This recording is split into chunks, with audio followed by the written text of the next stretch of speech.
Adolescent choisit finalement le métier d'institutrice qu'elle excellera pendant une dizaine d'années, tout en contribuant à l'entraîne de la maison familiale. Cette expérience avec les enfants deviendra une grande source d'inspiration pour ses livres. En attendant, elle doit agrandir sa vie, comme elle le dit, et elle part explorer le vaste monde. OK. Donc, quand le moment vient de penser à donc on dit que institutrice veut dire enseignant. Donc, institutrice, c'est synonyme d'enseignant. Et elle va être enseignante pendant 10 ans. Ça sera son premier métier de la vie. Et après ça, maintenant, on dit tout en contribuant à l'enseignement de la maison familiale. Cette expérience avec les enfants. Donc, cette expérience va l'aider pour écrire ses livres, n'est-ce pas? Donc, le fait qu'elle a été enseignante 10 ans, ça va l'aider dans sa carrière d'artiste, n'est-ce pas, d'écrivaine. Je vais continuer à lire. Le voyage décisif. Décisif vient de décision, n'est-ce pas?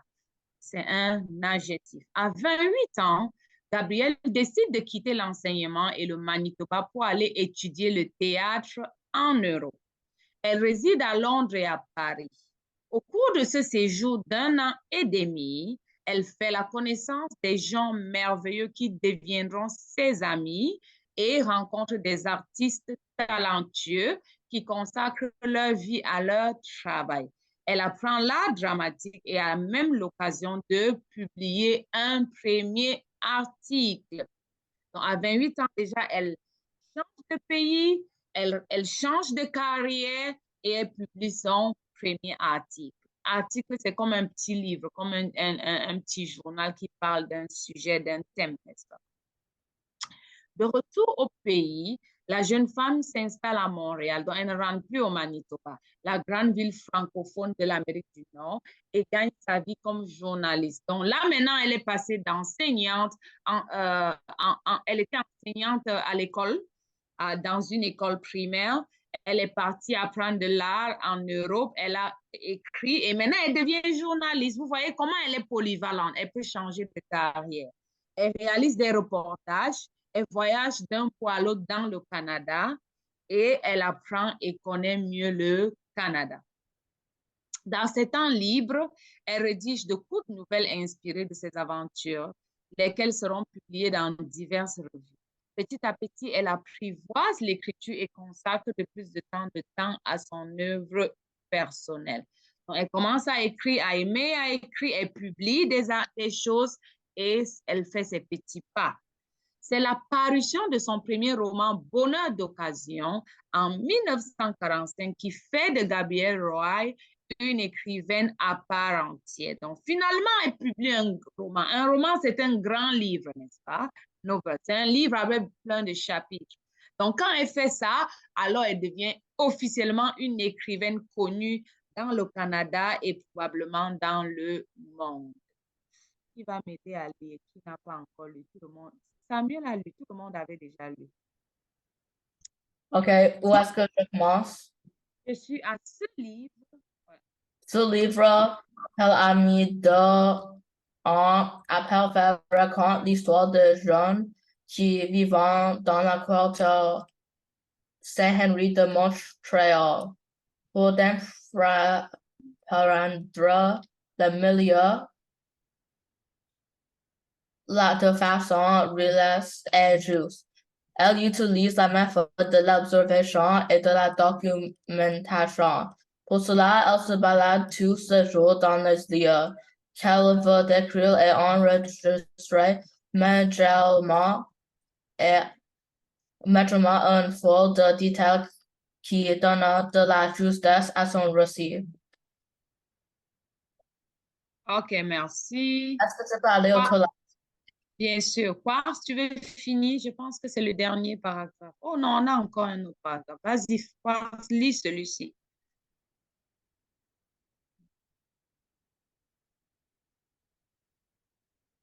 Se soucie de la Le vérité. souci de la vérité contribue certainement à la qualité et à la réussite du livre, qui devient le premier grand succès de la littérature canadienne-française.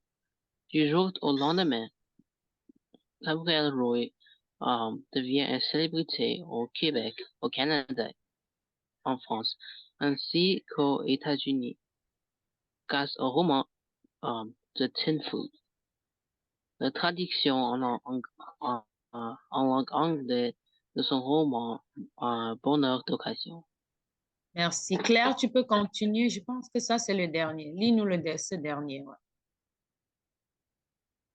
Son défi consiste désormais Désormais. à prouver que son premier ouvrage n'est pas un accident de parcours, mais le fruit du travail et de l'imagination d'un véritable artiste.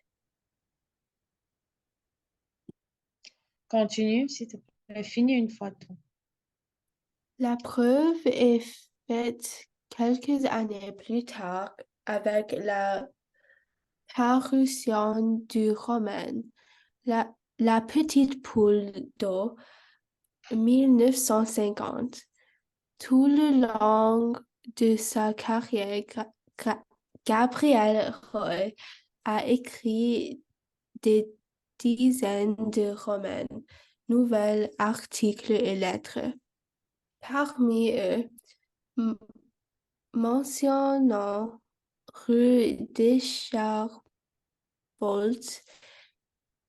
1955 et ses enfants de ma vie, 1977. Tu peux finir, s'il te plaît.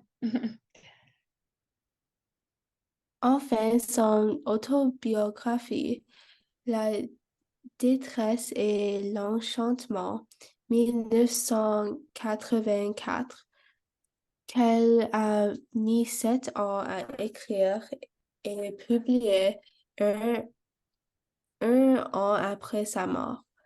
Ce récit de vie constitue le témoignage magnifique d'une grande écrivaine du 20e siècle. 20e siècle. OK, merci Claire. On dit ici que elle est morte. Qui va me dire en quelle année elle est morte? Lisez le dernier paragraphe et dites-moi en quelle année elle est morte.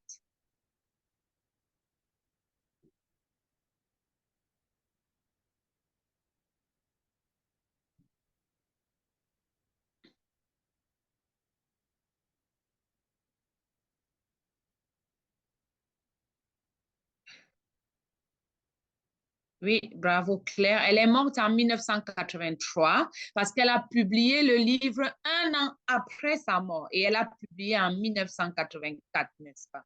Donc, elle est morte en 1983. Maintenant, elle est née en quelle année? Je vais juste revenir en tête de page. Elle est née en quelle année?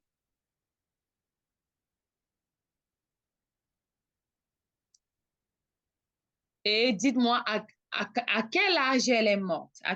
Pardon, elle avait quel âge quand elle est morte? Est-ce qu'on comprend bien la question? En quelle année elle est morte?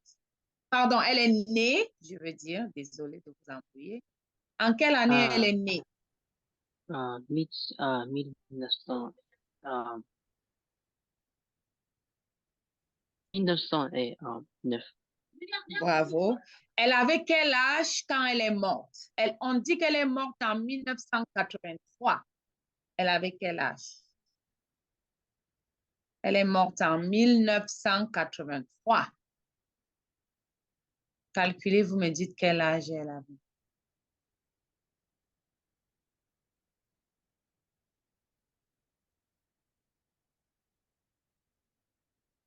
Si elle est née en 1909 et elle est morte en 1983, ça veut dire qu'elle avait quel âge? 34. Pardon? 34. 60. Oh, Je n'entends pas bien ton micro. Ouais, elle avait 74 ans. Merci, Claire. Elle avait 74 ans. Elle est née en 1909. Elle est morte en 1983. Elle avait 74 ans. Selon toi, Samuel, penses-tu qu'elle est morte jeune ou bien vieille? Qu'est-ce que tu penses si elle est morte à 74 ans? Mort jeune. Tu penses qu'elle était jeune à 74 ans? Claire, qu'est-ce que toi tu Non, en penses? non, pas jeune. Elle n'était pas jeune. Claire, tu penses qu'elle est morte jeune ou vieille? Je pense que c'est jeune. Ouais, jeune, ouais. Donc, pour toi, 74 ans, elle est jeune, ouais. Bon, vieille. 74 ans, quand même, on a déjà roulé sa bourse. Elle est vraiment jeune et elle était vraiment jeune et intelligente, n'est-ce pas? Donc, si elle est morte. Oh, je vois Ryan, probablement son Internet, il est parti. OK, on va répondre aux questions, n'est-ce pas? J'ai partagé la page des questions. Donc, dans le texte, trouve les réponses aux questions suivantes. Qui est Gabriel? OK, chacun va répondre une des questions. Donc, tu vas lire le livre et tu vas me répondre ça. Tu peux écrire dans le clavardage ou tu peux parler oralement. Samuel, tu vas faire le A.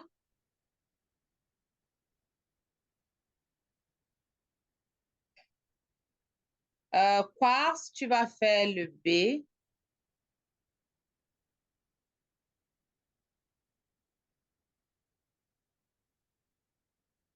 Quartz fait le B. Et Claire, tu vas faire le C et le D, Claire. C et D. Donc, je vais lire les questions. Vous allez les répondre soit dans le clavardage ou oralement. So, Samuel, la question qu'on te pose, qui est Gabrielle Roy? Dans quelle province elle est née et durant quelle année? Pour dire quelle année elle est née. Parce toi, tu vas répondre, quel est le métier de son père? Quel est le métier de sa mère? Et Claire, tu vas répondre, pourquoi ses premières années à l'école sont-elles difficiles? Comment gagne-t-elle sa vie? Allez-y, vous pouvez répondre dans le clavardage.